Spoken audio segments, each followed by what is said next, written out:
आज बच्चों पढ़ेंगे भौतिक तथा रासायनिक अधिशोषण में अंतर, difference between two physical and chemical absorption. तो इसमें भौतिक अधिशोषण में क्या है, इसमें अधिशोष के कण अधिशोषक की सतह पर दुर्बल वैन डर वाल्स बल के द्वारा जुड़े होते हैं। रासायनिक अधिशोषण में इसमें अधिशोष के कण अधिशोषक की सतह पर प्रबल रासायनिक आबंध के द्वारा जुड़े होते हैं। यह प्रकृति में विशिष्ट होता है, यह प्रकृति में अति विशिष्ट होता है।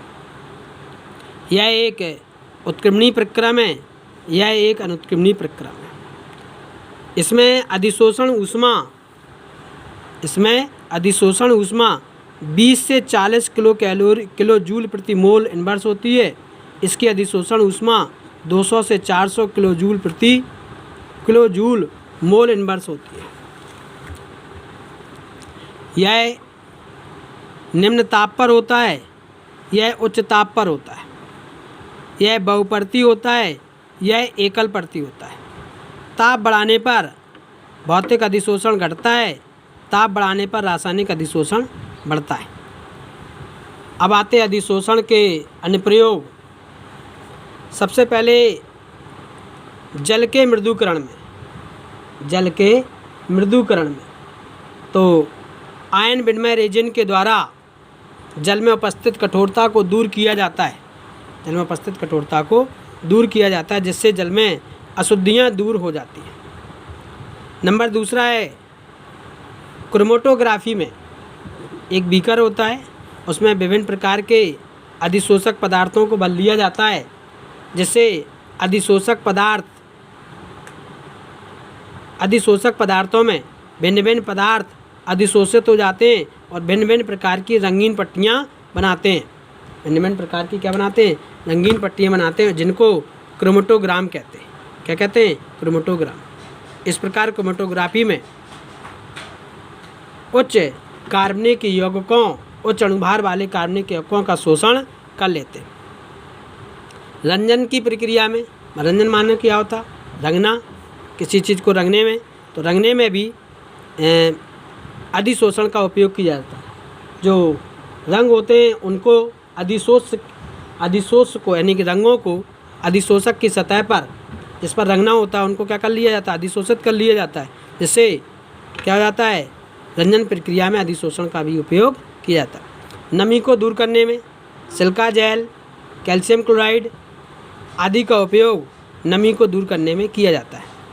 उत्प्रेरण में जो अधिशोषण का सिद्धांत है उसमें भी अधिशोषण का उपयोग किया जाता है, यानी उत्प्रेरण में जो अधिशोषण का सिद्धांत है वो अधिशोषण की प्रक्रिया पर आधारित है।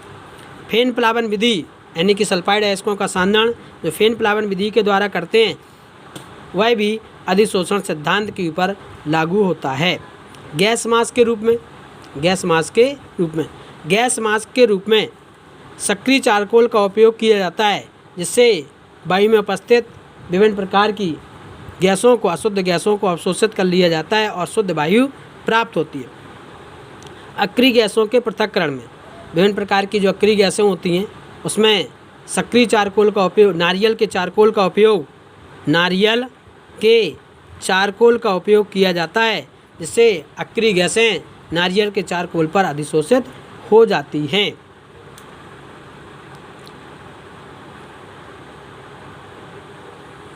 चाशनी, शक्कर की चाशनी को विरंजित करना